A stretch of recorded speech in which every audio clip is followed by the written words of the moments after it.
Mes bien-aimés, chers frères et sœurs, à travers le monde, soyez bénis, que la grâce et la paix du Seigneur soient avec chacun d'entre vous. Nous bénissons le Seigneur encore pour cette opportunité, ce privilège qu'il nous donne, afin que nous puissions encore partager sa parole.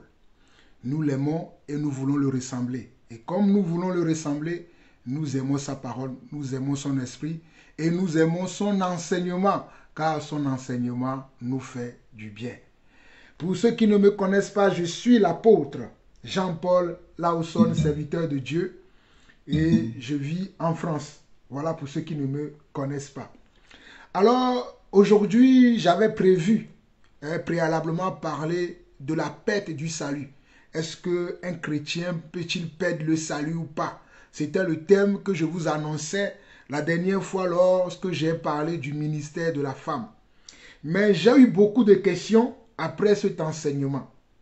J'ai eu beaucoup de questions, j'ai eu beaucoup de propositions aussi, d'éclairage que certains frères et sœurs veulent. Voilà pourquoi aujourd'hui, une fois encore, je vais revenir sur cet enseignement. Et comme vous le savez, j'ai également une chaîne TikTok. Et la chaîne TikTok ou bien sur TikTok, on ne peut pas envoyer une vidéo qui dure plus d'une heure. Voilà pourquoi mes enseignements que je fais aujourd'hui ou bien que je fais dans ces derniers temps ne vont pas durer une heure. S'il faut faire une deuxième partie, une troisième partie, je les ferai afin que ceux qui nous suivent aussi sur TikTok puissent avoir accès à nos enseignements. Donc soyez bénis. Alors mes chers frères et sœurs, je vais revenir sur le ministère de la femme, je vais revenir sur la conduite de nos sœurs dans l'église, surtout pour les sœurs qui pensent qu'ils peuvent prêcher l'évangile, qui peuvent diriger une communauté chrétienne. Je vais revenir sur cet enseignement parce qu'elle est capitale et il faut que je revienne dessus parce que j'ai eu à échanger avec certains frères qui sont des prédicateurs, j'ai eu à échanger avec des frères et sœurs, certains qui sont d'accord, certains qui ne sont pas d'accord, mais nous voulons prêcher la parole de Dieu. Cet enseignement, je l'ai fait déjà plusieurs fois sur le ministère de la femme. L'enseignement sur le ministère de la femme, je l'ai fait plusieurs fois. Et tout ce que je vais raconter aujourd'hui, ce ne seront pas des nouvelles choses. Ce sont des choses que j'ai déjà dit, que j'ai déjà enseigné maintes et maintes fois déjà. Si vous allez sur ma chaîne YouTube, qui porte mon nom, Jean-Paul Laosson, vous allez dans les playlists. Vous allez dans les playlists et vous cherchez la femme dans l'église. Vous cherchez la playlist, la femme dans l'église. Vous allez voir que tous ces enseignements-là que je partage aujourd'hui, je les ai déjà enseignés avec beaucoup plus de détails. J'ai même enseigné, et je crois au mois de mars ou d'avril de l'année dernière, j'ai parlé du ministère d'évêque et du diaconat l'année dernière. Et dans cet enseignement où je parlais du ministère d'évêque et du diaconat, j'ai expliqué que les femmes peuvent être des diacres dans l'église, mais elles ne peuvent pas être des évêques. Je répète encore, l'année dernière, en 2024, au mois de mars et d'avril, j'ai enseigné sur le ministère d'évêque et sur le diaconat dans l'église. J'ai encore l'enseignement ici. Je les ai sortis. Vous voyez le titre, le diaconat selon la Bible et les apôtres. Et cet enseignement, j'ai fait des recherches et je l'ai partagé l'année dernière au mois d'avril et au mois de mars. C'était un enseignement qui a duré, je crois, 2 ou 3 fois, où j'ai parlé du ministère d'évêque et de diaconat. Parce que les femmes peuvent être des diacres dans l'église. Un diacre n'est pas un évêque. Un diacre est un comment? Est un aide ou est une aide pour l'évêque. Je répète encore. Un diacre si c'est un homme, c'est un aide. Si c'est une femme, c'est une aide pour l'évêque. Mais il n'est pas lui-même évêque. Mais dans le cas des hommes, un diacre peut devenir un évêque. Parce que Dieu l'appelle au ministère. Mais dans le cas des femmes, une femme qui est diaconesse ne peut jamais devenir évêque. Une femme qui est diaconesse ne peut jamais devenir évêque dans l'église de Jésus-Christ. Peut-être dans l'église des hommes, dans les boutiques des hommes, les diaconesses peuvent devenir des évêques. Mais dans l'église de Yeshua HaMashiach, écoutez-moi très bien, je suis l'apôtre Jean-Paul Lawson, le serviteur de Dieu. Une diaconesse ne peut pas être évêque dans l'église de Jésus-Christ. Alors, je vais démarrer l'enseignement pour compléter ce que j'ai déjà dit le lundi dernier. Alors, mes bien-aimés chers frères et sœurs, pour commencer aujourd'hui, je vais aller dans Philippiens chapitre 3. Philippiens chapitre 3. Au reste, mes frères, réjouissez-vous dans le Seigneur. Je ne me lasse point de vous écrire les mêmes choses et pour vous cela est salutaire. Je ne me lasse pas. L'apôtre Paul dit ceci. Je ne me lasse point de vous écrire les mêmes choses. Les mêmes choses.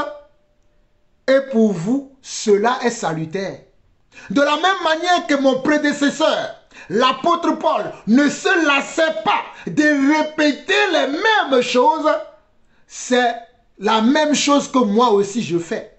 Car j'ai le même ministère que l'apôtre Paul. Et je ne me lasserai pas de vous répéter les mêmes choses. Et pour ceux qui obéissent et ceux qui suivent le Seigneur, cela est pour vous salutaire. Verset 2. Prenez garde aux chiens. Écoutez bien. Prenez garde aux chiens. Prenez garde aux mauvais ouvriers. Prenez garde aux faux circoncis. L'apôtre Paul dit, prenez garde aux chiens. Prenez garde aux mauvais ouvriers. Prenez garde aux faux circoncis. Verset 3. Car les circoncis, c'est nous qui rendons à Dieu notre culte par l'Esprit de Dieu, qui nous glorifions en Jésus et qui ne mettons pas notre confiance à la chair.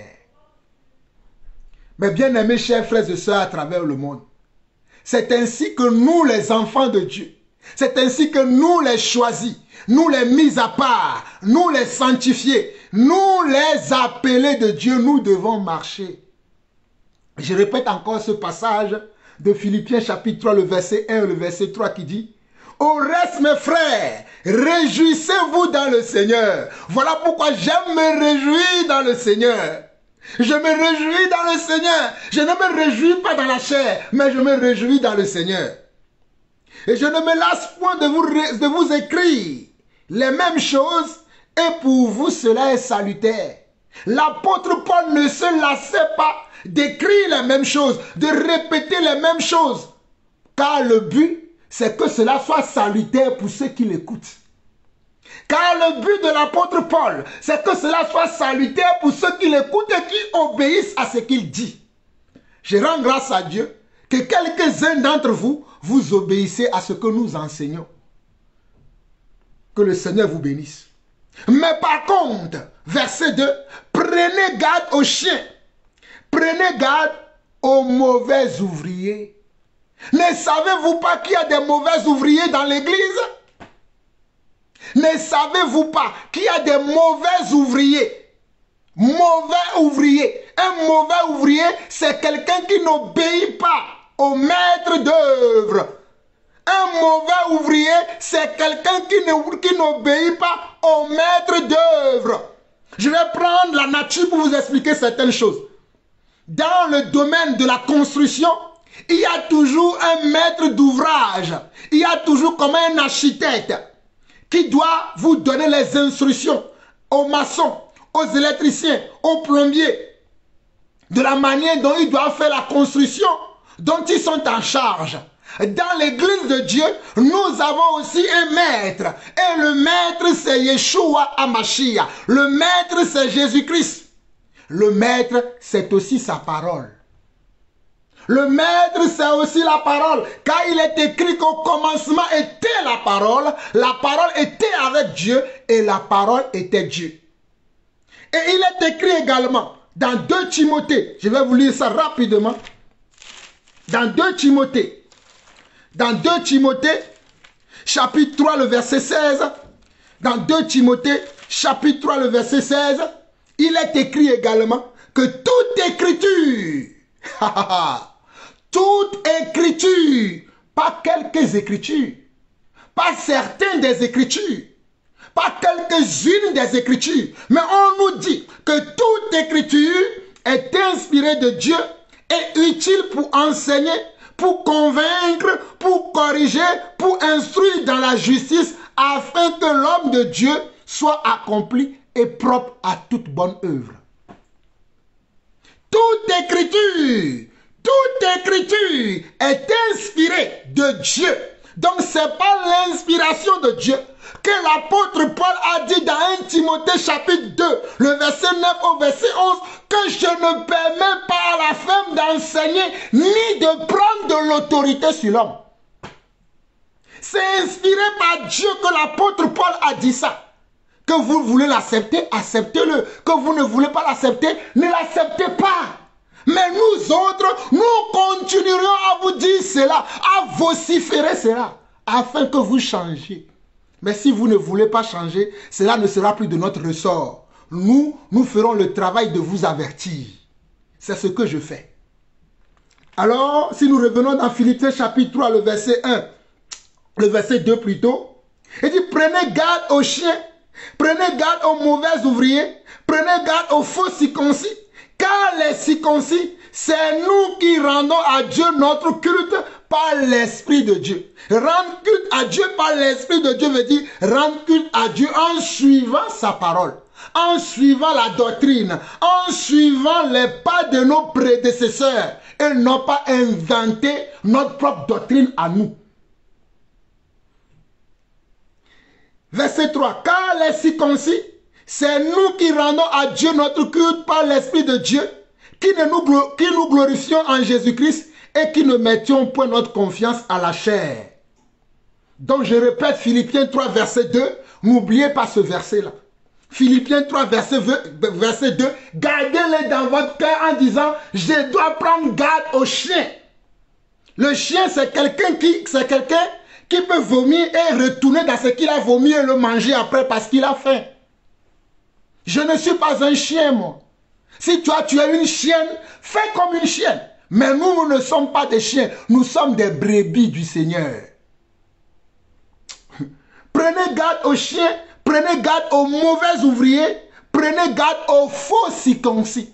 Il y a aussi des faux circoncis au milieu de nous. Alors, mes bien-aimés, chers frères et sœurs à travers le monde, j'ai 3 vidéos à vous présenter et je vais continuer l'enseignement selon encore la parole. Je vais vous présenter encore 3 vidéos. L'une de ces vidéos, c'est toujours ce pasteur ivoirien insensé qui ne connaît rien mais qui pense qu'il connaît. Je pèse mes mots.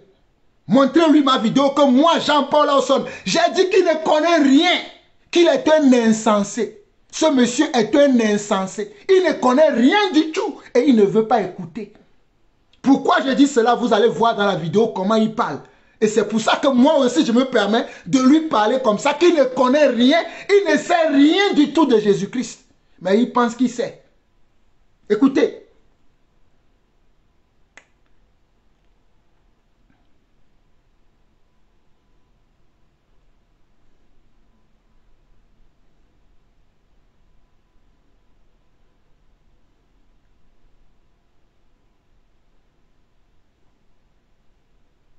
La vidéo arrive, mes bien-aimés chers frères et sœurs.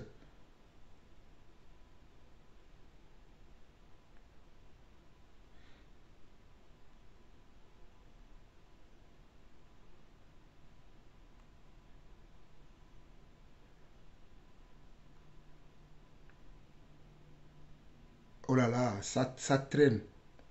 Ça traîne à cause de ma connexion, mais ça arrive. Je n'ai qu'1 heure de temps, je n'ai pas le temps à perdre, mais bon, je ne sais pas ce qui se passe avec mon...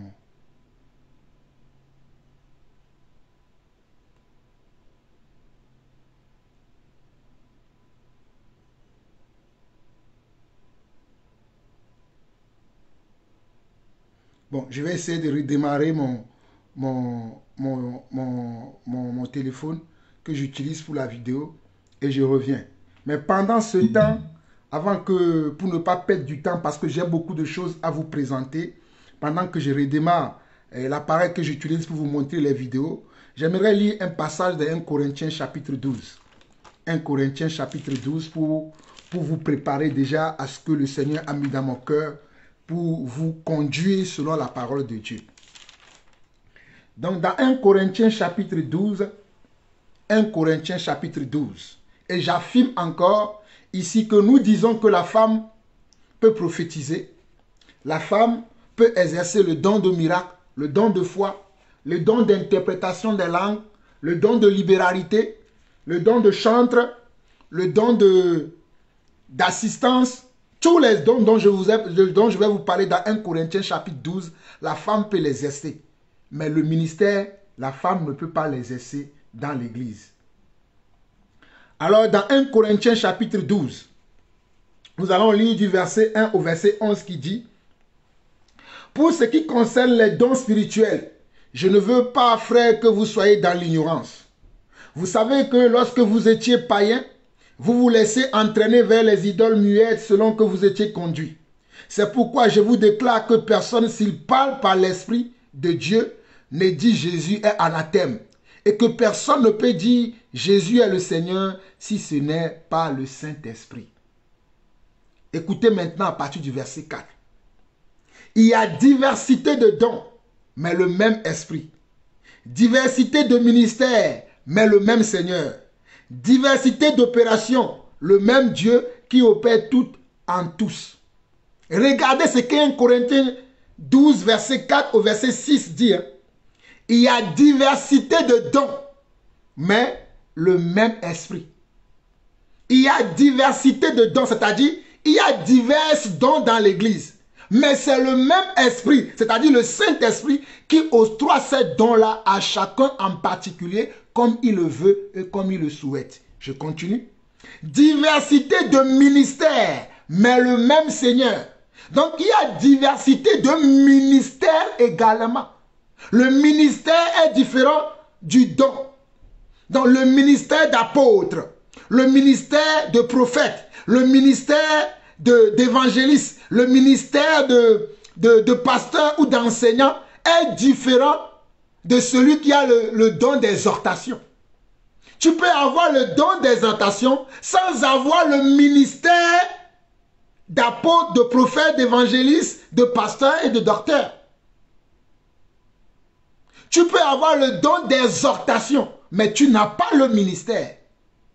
Que ce soit dans le cas de l'homme ou de la femme. Donc, le ministère de prophète est également différent de quelqu'un qui a le don de prophétie. Je répète encore cette partie. Le ministère de prophète est également différent de quelqu'un qui a le don de prophétie. Celui qui a le ministère de prophète, il est dans le rôle d'enseignant, il est dans le rôle d'ancien.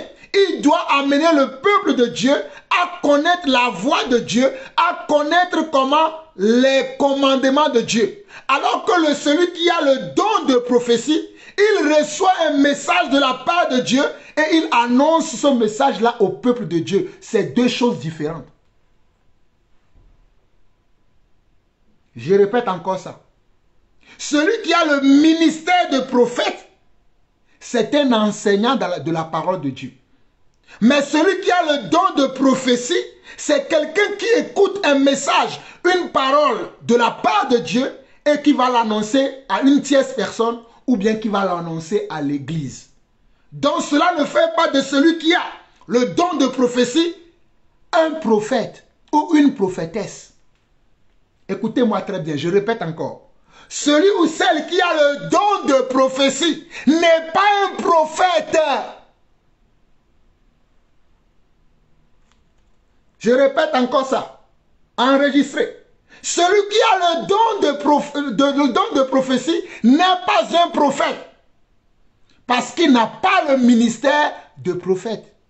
Mais celui qui a le ministère de prophète est un prophète établi par le Saint-Esprit dans l'église pour que l'église soit instruite dans la doctrine de Jésus-Christ.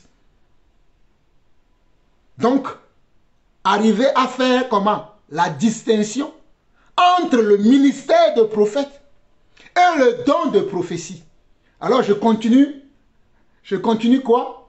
La parole que je vous lisais. 1 Corinthiens chapitre 12, verset 4 au verset 11. Il y a diversité de dons, mais le même esprit. Diversité de ministères, mais le même Seigneur. Diversité d'opérations, mais le même Dieu qui opère tout en tous. Or, regardez, à partir du verset 7. Or, à chacun, la manifestation de l'esprit est donnée pour l'utilité commune. Or, à chacun, la manifestation de l'esprit est donnée pour l'utilité commune. En effet, à l'un est donné par l'esprit une parole de sagesse. À un autre, une parole de connaissance, selon le même esprit. À un autre, la foi, par le même esprit. À un autre, le don de guérison, par le même esprit. À un autre, le don d'opérer des miracles. À un autre, la prophétie. À un autre, le discernement des esprits. À un autre, la diversité des langues. À un autre, l'interprétation des langues. Et le verset 11, il dit, un seul et même esprit opère toutes ces choses, les distribuant à chacun en particulier comme il le veut. Donc par rapport à ce que nous venons de lire là, dans 1 Corinthiens 12, du verset 4 au verset 11, nous comprenons que dans l'église, il y a d'abord, comment? Les dons ministériels et il y a aussi les dons de motivation ou bien les dons que le Saint-Esprit a octroyé à chacun d'entre nous dans l'église afin que nous soyons utiles pour la communauté. Nous soyons utiles pour toute l'église. C'est ce que le verset 7 de 1 Corinthiens 12 dit. Or, à chacun, la manifestation de l'esprit est donnée pour l'utilité commune. Or, à chacun, la manifestation de l'esprit. Donc, si moi je manifeste le don de guérison, c'est pour l'utilité de la communauté. Si toi tu manifestes le don de prophétie, c'est pour l'utilité de la commune. Si l'autre manifeste le don d'un miracle, c'est pour l'utilité de la commune. Si un autre manifeste le don d'interprétation des langues, c'est pour l'utilité de la communauté. Mais à chacun d'entre nous, nous avons des dons différents. Mais il y aura des gens qui peuvent avoir plusieurs dons. C'est-à-dire, il peut y avoir des gens qui ont le don de prophétie, mais qui ont également le don de foi, qui ont également le don d'interprétation de l'âme, ainsi de suite.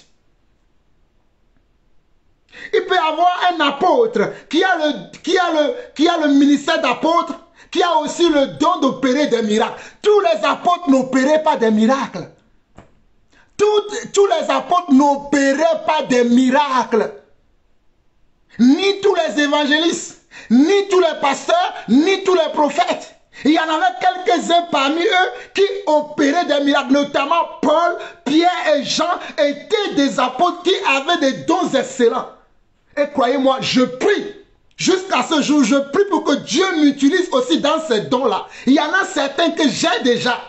Si vous me voyez, vous connaissez, ceux qui sont proches de moi connaissent les dons que j'ai et que je manifeste dans le ministère. Mais il y a certains que je n'ai pas encore. Mais je prie pour que Dieu me les donne, car dans 1 Corinthiens chapitre 14, Paul dit aspirez aux dons les meilleurs. J'ai l'aspiration d'avoir ces dons-là.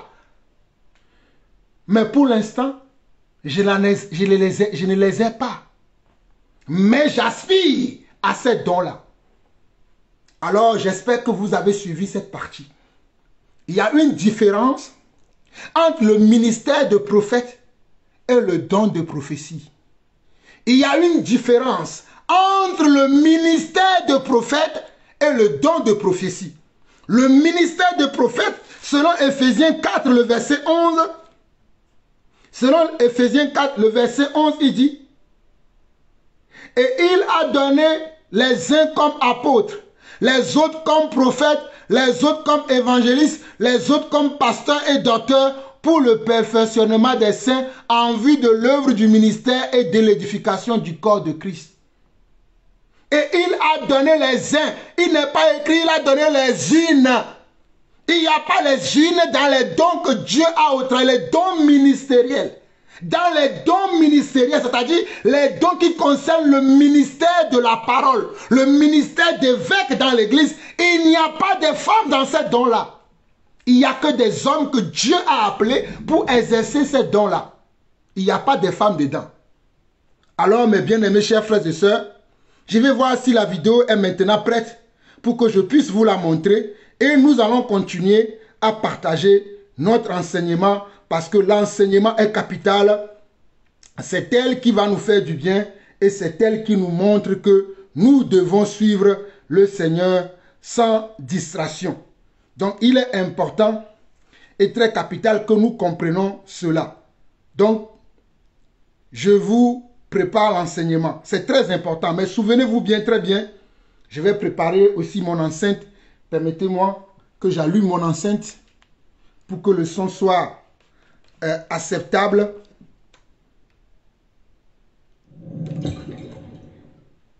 Donc, il est très capital que vous compreniez selon Ephésiens 4, 11 que le ministère dont on parle d'ici, c'est le ministère de comment? Le ministère des hommes. Il n'y a jamais eu de femmes dans ces ministères-là. Il y a quelques-uns qui vont vouloir vous embrouiller, qui sont des chiens. Mais écoutez la doctrine du Seigneur. Écoutez cette vidéo et nous allons voir, après cette vidéo-là, comment Dieu lui-même, il nous enseigne que nous devons le suivre. Il avait rattrapé tous les erreurs que son père avait commis. Mettons le Togo sur la voie de... La Bible dit que la femme ne doit pas prêcher. Écoutez. La femme ne doit pas enseigner. Et je leur ai dit, bon, dites-moi, quel est le sexe du Saint-Esprit? Bon, ça, c'est compliqué. C'est compliqué. On ne peut pas quand même parler du sexe du Seigneur. Lui qui nous a donné le sexe, il en a, mais on ne doit pas en parler. Ils n'ont pas répondu parce que c'est compliqué. J'ai dit, bon, on laisse ça.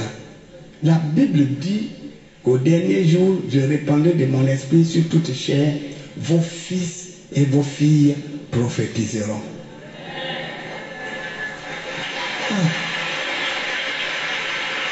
Et je leur ai posé la question de savoir, qu'est-ce qu'une prophète? Est-ce qu'une prophétesse, c'est l'épouse d'un prophète ou bien c'est une femme que Dieu qualifie au même titre qu'un homme et que Dieu nomme prophétesse? Une prophétesse, ce n'est pas l'épouse d'un prophète ou non, c'est une femme que Dieu prend au milieu de toutes les filles du monde, que Dieu qualifie pour apporter sa parole. Et on l'appelle prophétesse. Marie était prophétesse. Quand j'ai dit ça, ils sont restés silencieux. Et personne n'a parlé. Chacun a pris sa Bible, tapé ses fesses et ils sont sortis.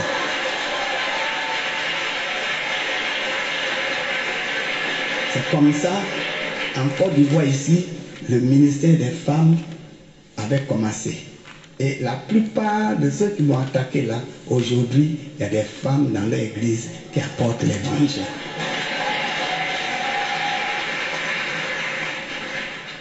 Vous savez que Jésus est votre défenseur. Vous savez que Jésus est votre défenseur.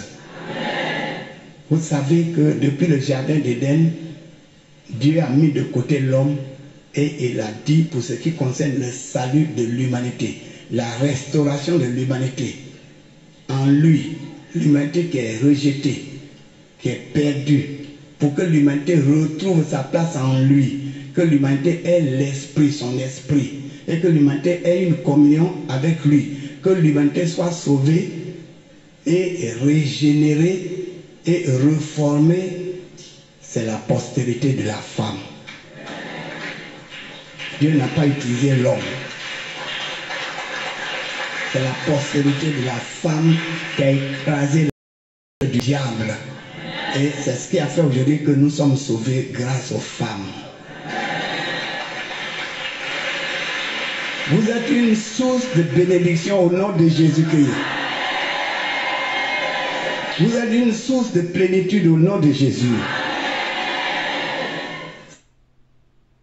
Vous allez réécouter encore. Poser cette question. Écoutez, écoutez.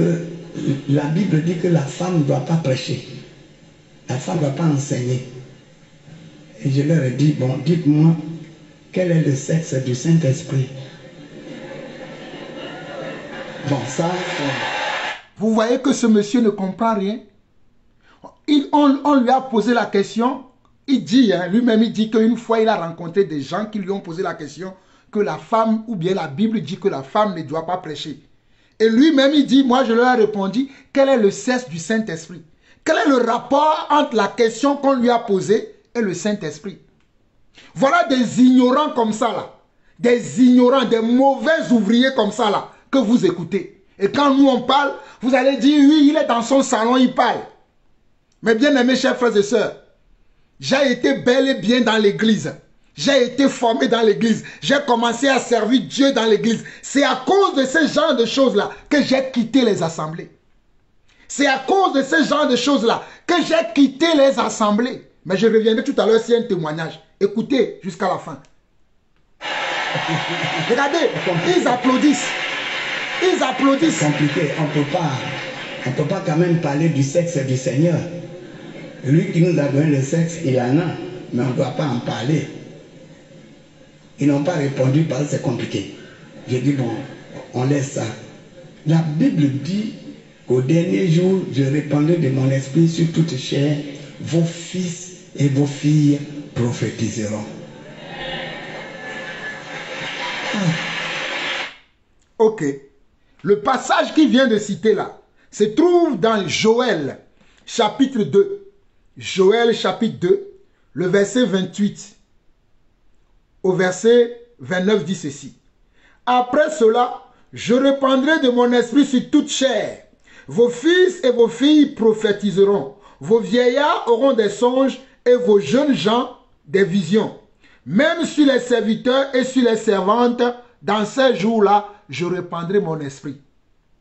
Est-ce que cela veut dire que parce que le Seigneur t'a donné son esprit, que tu dois aller diriger une église, que tu dois aller prêcher l'évangile? Dieu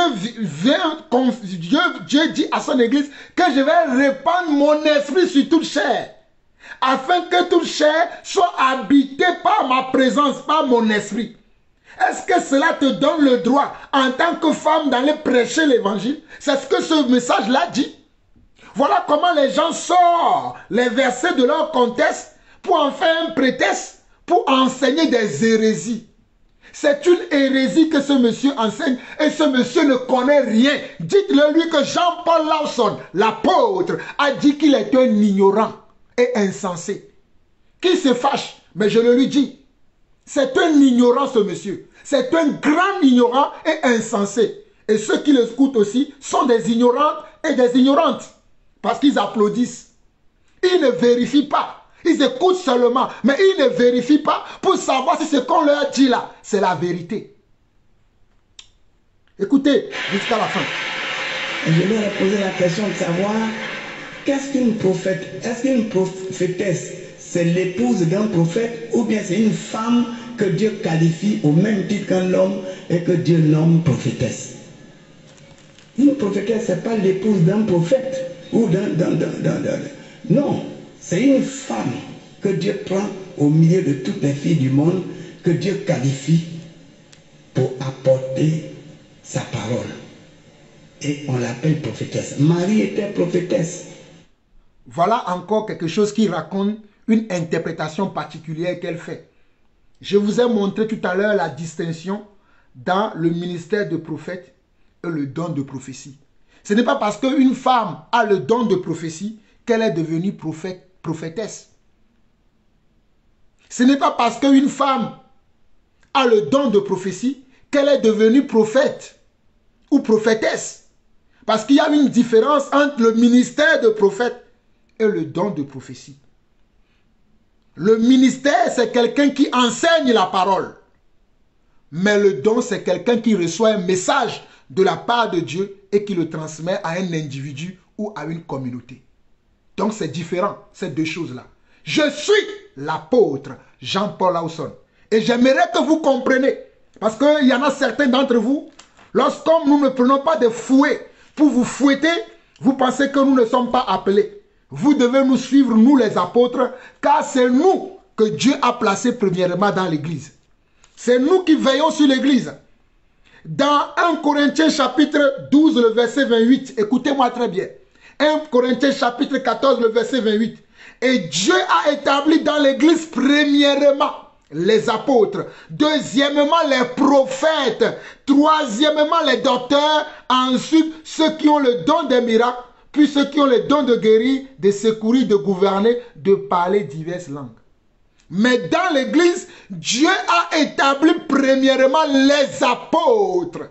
Les apôtres, c'est ce que Dieu a établi premièrement. C'est-à-dire, c'est eux qui doivent être les premiers. C'est eux qui doivent poser les fondements, la doctrine dans l'église. Et deuxièmement, il y a aussi comment? Il y a aussi les prophètes. Voilà pourquoi dans Éphésiens 2, le verset 20, je vais vous lire ça également, Éphésiens 2, le verset 20. Éphésiens 2, le verset 20. Il est également dit dans Éphésiens 2, verset 20, que vous avez été édifiés sur le fondement des apôtres et des prophètes, Jésus-Christ lui-même étant la pierre angulaire. Vous avez été édifiés sur le fondement des apôtres et des prophètes, Jésus-Christ étant la pierre angulaire. Parce que dans l'église, ce sont les apôtres et les prophètes qui veillent sur la doctrine. Écoutez-moi très bien. Dans l'église, ce sont les apôtres et les prophètes qui veillent sur la doctrine, qui veillent sur ce qui doit être enseigné, qui veillent sur ce qu'on doit dire aux enfants de Dieu. Dans l'ancienne alliance, Dieu utilisait les prophètes. Mais dans la nouvelle alliance, Dieu a utilisé les apôtres. Voilà pourquoi le ministère est fondé sur le fondement des apôtres et des prophètes. Voilà pourquoi dans 1 Corinthiens chapitre 3, je vais vous lire ça également. 1 Corinthiens chapitre 3. 1 Corinthiens chapitre 3. L'apôtre Paul va prévenir les Corinthiens en disant ceci dans 1 Corinthiens chapitre 3. Le verset 9 au verset 11, il dit: car nous sommes ouvriers avec Dieu. Vous êtes les champs de Dieu, l'édifice de Dieu. Selon la grâce de Dieu qui m'a été donnée, j'ai posé le fondement comme un sage architecte et un autre bâti dessus. Mais que chacun prenne garde à la manière dont il bâtit dessus. Verset 11. Car personne ne peut poser un autre fondement que celui qui a été posé, savoir Jésus-Christ.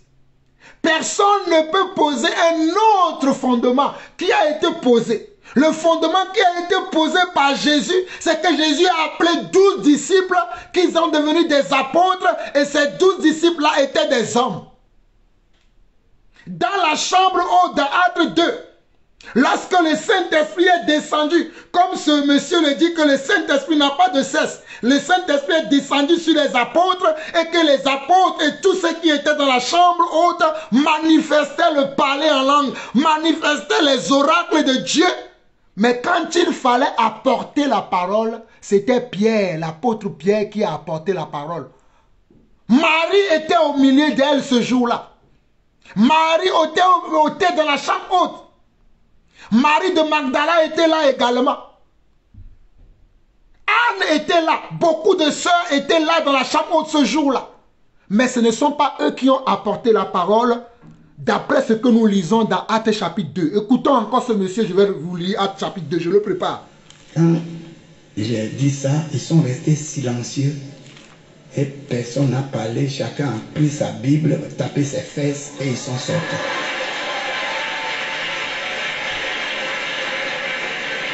C'est comme ça, en Côte d'Ivoire ici, le ministère des femmes avait commencé. Et la plupart de ceux qui m'ont attaqué là, aujourd'hui, il y a des femmes dans l'église qui apportent l'évangile.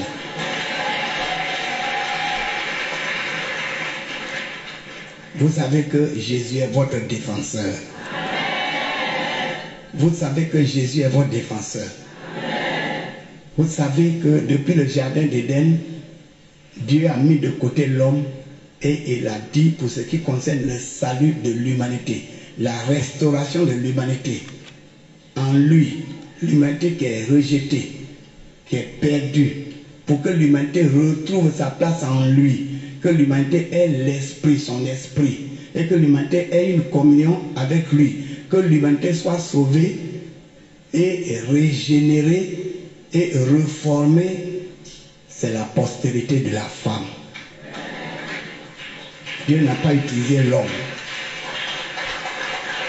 C'est la postérité de la femme qui a écrasé la tête du diable. Et c'est ce qui a fait aujourd'hui que nous sommes sauvés grâce aux femmes.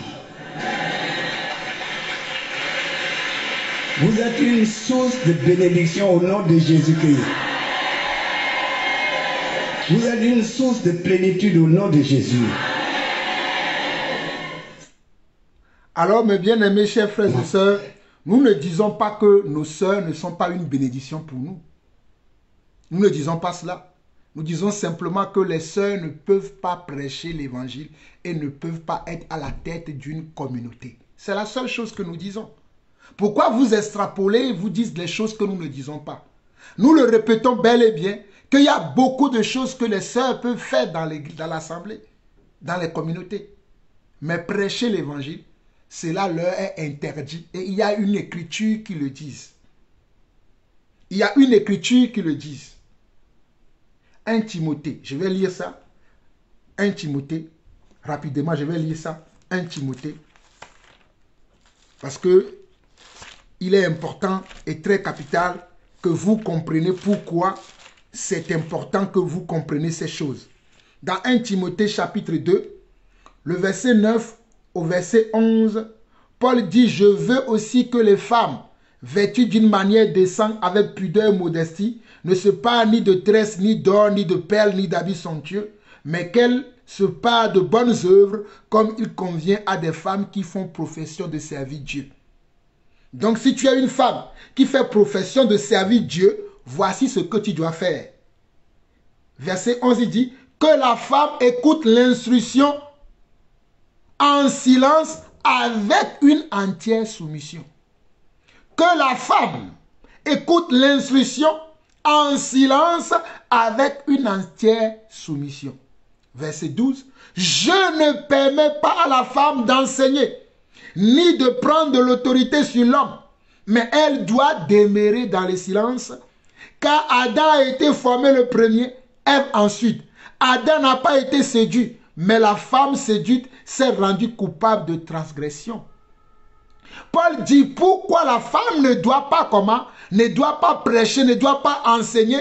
Parce que la femme a été le canal par lequel le diable a séduit l'humanité. La femme a été le canal par lequel le diable a séduit l'humanité. Voilà pourquoi Paul dit que la femme ne doit plus enseigner. Et la femme ne doit pas du tout enseigner. Pourquoi vous ne voulez pas ça? Il y a d'autres passages de Paul que vous aimez bien. Mais celle-ci-là, vous ne l'aimez pas. Tout à l'heure, je vous disais qu'un jour, j'étais en mission. Et c'était une mission où il y avait un pasteur qu'on avait invité qui était venu d'Allemagne. Et il y avait moi aussi. Et il y avait le pasteur aussi qui nous avait invités. Et chacun apportait la parole tous les jours. Il y avait un jour une femme aussi qui était venue qui a apporté la parole. Le lendemain, c'était mon tour d'apporter la parole.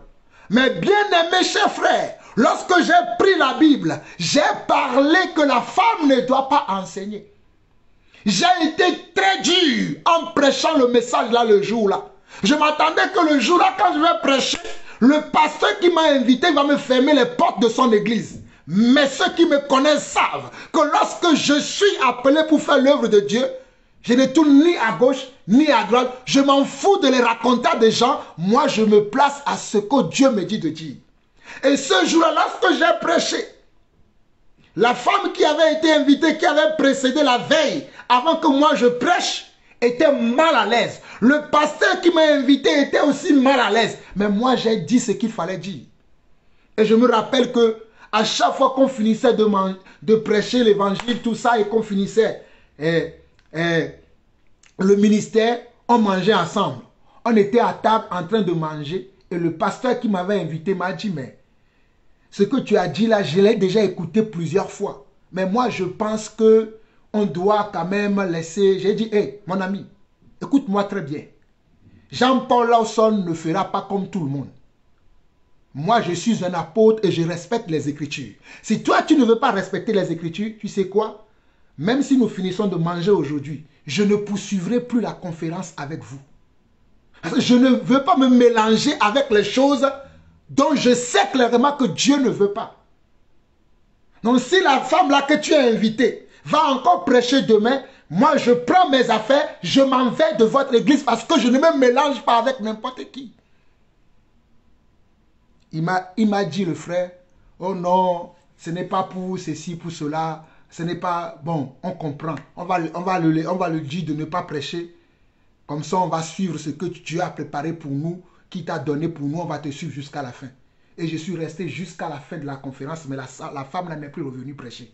Je ne sais pas si après mon départ, ils ont continué leur bêtise. Mais moi, je ne pouvais pas assister à cela. Voilà la rigueur que j'ai dans le ministère. Si vous voulez vous approcher de Jean-Paul Lawson, sachez qui est Jean-Paul Lawson. Jean-Paul Lawson n'est pas dans le mélange. Jean-Paul Lawson ne marche pas avec n'importe qui. Jean-Paul Lawson garde les Écritures. Je ne suis pas dans les mélanges. Je ne cherche pas des adeptes. Je ne cherche pas un fan club. Mais moi, je veux remplir le ciel des enfants de Dieu. Je ne cherche pas un fan club. Un jour, il y a un vieux pasteur qui me suit actuellement. Il regarde toutes mes vidéos. Qui m'avait invité également dans son église. Mais ce vieux pasteur a l'habitude de faire prêcher sa femme. Comme il est plus âgé que moi. Parce qu'il pourrait être mon père. Et comme Dieu dit que nous qui sommes jeunes, nous devons reprendre les personnes âgées comme des pères. Je n'ai rien dit dans l'assemblée où j'ai vu comment ils autorisaient leurs femmes, leurs épouses aussi prêcher. Mais quand nous nous sommes vus chez lui à la maison, j'ai dit, mon père, j'ai un message à te transmettre. Prends ta Bible, je vais prendre ma Bible et nous allons parler de la femme. Et j'ai commencé à exhorter ce papa sur le ministère de la femme, que la femme n'a pas le droit de prêcher. J'ai expliqué toutes les paroles que je suis en train de vous expliquer là. Je lui ai expliqué tout. Le monsieur, le vieux papa là m'a dit que non. Il a pris Galates 3. Le verset Galates 3 qui dit qu'il n'y a ni homme ni femme. Et le vieux là m'a dit que dans l'église maintenant, tout, il n'y a ni homme ni femme. Donc la femme peut prêcher. J'ai dit à ce vieux, hey, Jean-Paul Lawson là, il ne peut jamais autoriser ça. Et juste à cause de cette, de cette incompréhension entre lui et moi, je ne vais plus dans l'église de ce monsieur. Parce que je sais que j'ai pris la parole. Je lui ai dit la parole, ce que la parole dit. Il a soutenu que non, que dans Galates 3, que je vais expliquer tout à l'heure. Pour ceux-là aussi qui pensent comme ce vieux monsieur-là. Il m'a dit non, frère. Dans Galates 3, le Seigneur dit qu'il n'y a ni homme ni femme. Donc la femme peut faire le ministère de l'homme. En bon, je sais que j'ai fait ma part. Dans mon cœur, je me suis dit, quand je vais quitter chez toi, là, tu ne me verras plus mon pied chez toi parce que je ne me mélange pas avec les gens. Et pourquoi j'ai eu cette attitude? Je vais vous le lire dans 1 Jean.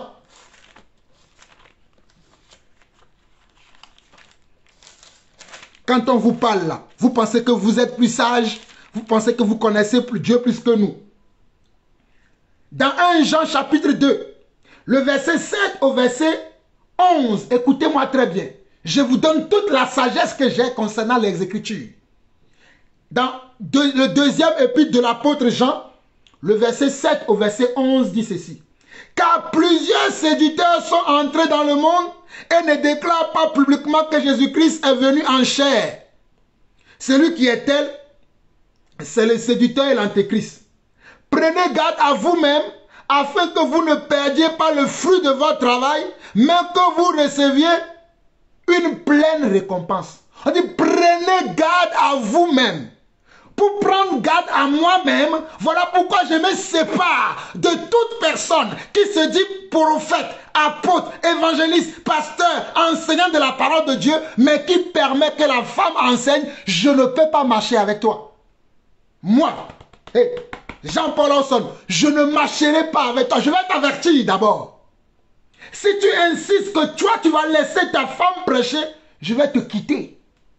Parce que toi et moi, on n'a pas le même esprit. Parce que quand le Saint-Esprit parle, on est convaincu, on se tait.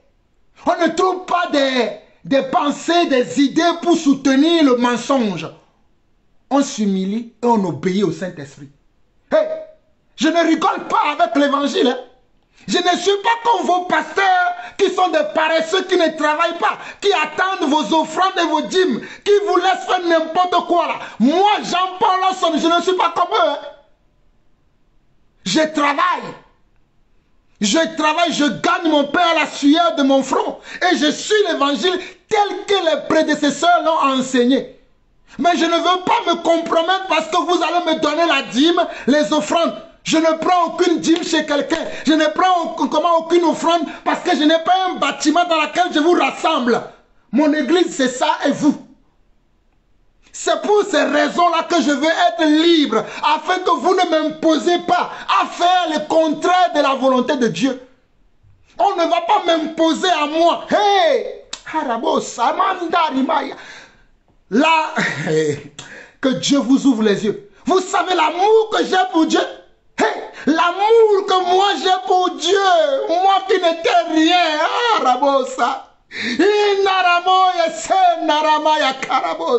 je n'étais personne, mais quand j'ai rencontré cet homme de Galilée, Seigneur, ouvre-leur les yeux de la manière dont tu m'as ouvert les yeux, afin que je puisse te connaître et savoir comment marcher avec toi. Je n'étais personne, j'étais moins que rien, mais cet homme de Galilée, ce monsieur qui s'appelle Jésus-Christ de Nazareth, il a changé ma vie. Il a changé mes raisonnements, il a changé toute mon éducation. Il a tout changé à moi. Voilà pourquoi je garde sa parole, je la serre dans mon cœur afin de ne pas pécher contre elle. Vous pensez que l'église, c'est juste venir chanter gloire à Dieu, alléluia. Hey. L'église va au-delà de ça. L'église, ça va au-delà de ça. On nous dit dans 2 Corinthiens 2, le deuxième épître de Jean, le verset 7 au verset 11 dit ceci. Car plusieurs séducteurs sont entrés dans le monde et ne déclarent pas publiquement que Jésus-Christ est venu en chair. Celui qui est tel, c'est le séducteur et l'antéchrist. Prenez garde à vous-même, afin que vous ne perdiez pas le fruit de votre travail, mais que vous receviez une pleine récompense. Verset 9 au verset 11, prêtez attention à ces écritures. Verset 9 au verset 11, il dit, quiconque va plus loin et ne demeure pas dans la doctrine de Christ n'a point Dieu.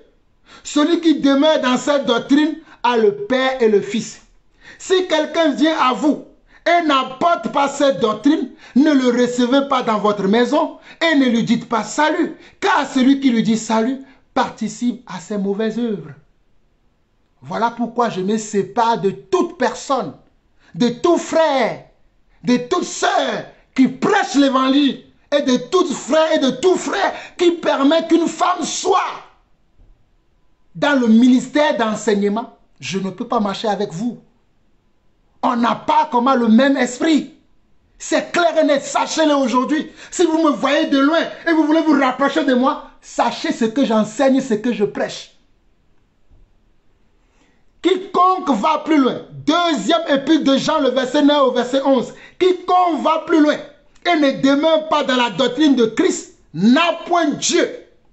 Celui qui demeure dans cette doctrine a le Père et le Fils.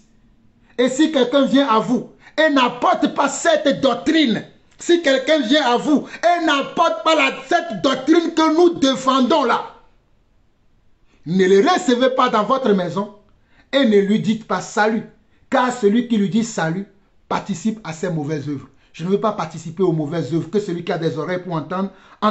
Je vais jouer encore une vidéo et je vais arrêter la vidéo et je vais maintenant prendre les paroles pour expliquer et ça va être la suite de la vidéo que je voulais vous présenter. Soyez prêts à écouter cette suite-là parce que c'est dans cela là que je vais révéler beaucoup de vérités. Il y a certains mouvements évangéliques, Et quand Écoutez ils bien. mettent les pieds dans le plat, il y a certains mouvements évangéliques qui pensent que c'est biblique de faire prêcher des femmes. Y aura-t-il quelques femmes qui voudraient prêcher ici ce soir? Je ne pense pas qu'il y a des femmes qui veulent prêcher. Il n'y a pas de femmes qui prêchent ici. Et puis il n'y en a même pas. Et si jamais il y en aurait une ou deux qui auraient une envie de prêcher, qui le passerait par la tête. Mes sœurs, je vais vous dire quelque chose. Vous pouvez servir Dieu comme Marthe. Vous pouvez être aux pieds de Jésus comme Marie. Vous pouvez prophétiser comme Rahab. Vous pouvez préserver l'œuvre de Dieu comme Yaël. Vous pouvez jeûner comme Esther. Vous pouvez être fidèle comme Ruth. Vous pouvez chanter comme Myriam. Vous pouvez prier comme Anne dans le temple. Et vous ne pouvez pas prêcher. Il y a tellement de choses à faire, mes sœurs. Il y a tellement de choses à faire dans l'œuvre de Dieu. Ne faites pas ce qui déplaît à Dieu. Ça ne correspond pas. Dieu est en train de remettre les choses à leur place. Et il y a certains mouvements dans le monde évangélique qui se permettent de déplacer les choses.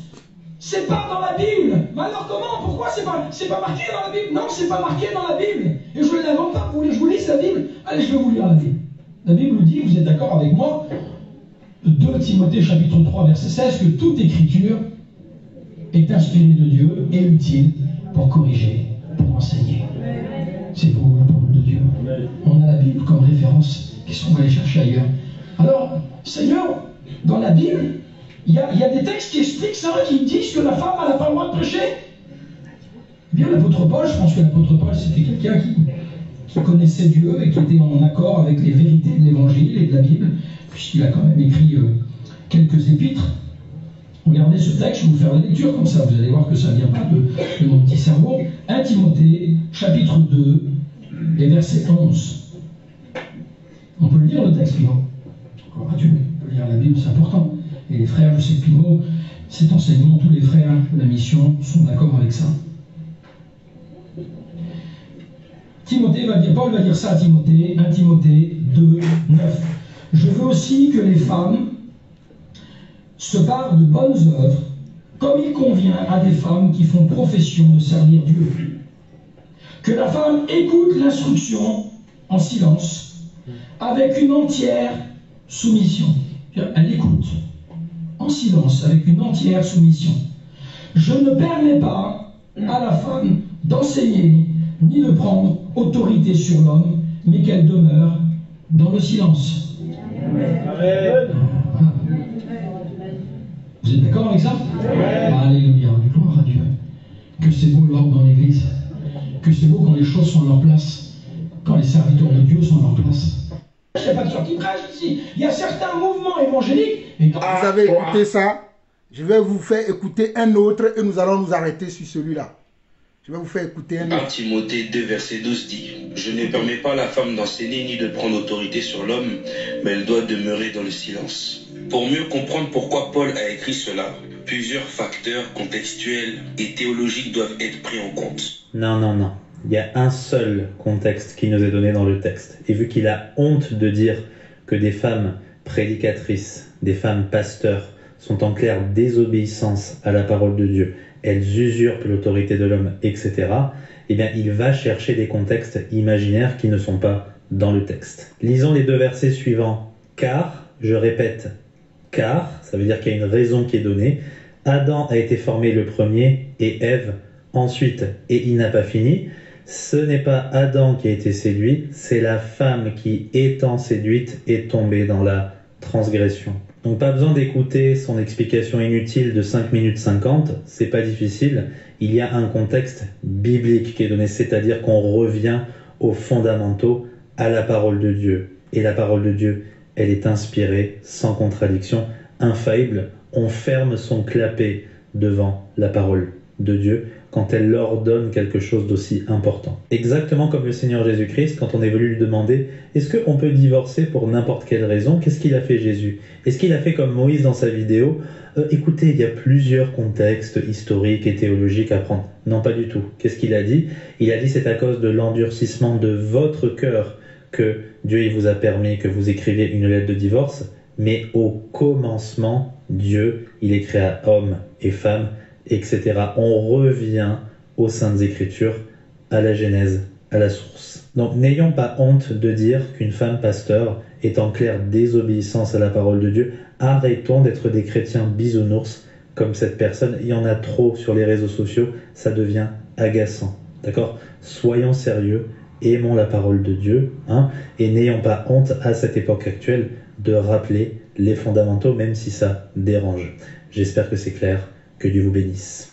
1 Timothée 2, verset 12. Soyez bénis également. Suivez la suite. Je vais arrêter ici et maintenant je vais rentrer dans les explications avec des versets clairs dans la Bible. Ne ratez pas. Cette poursuite que je vais faire va être très intéressante. Ne le ratez pas. Soyez bénis.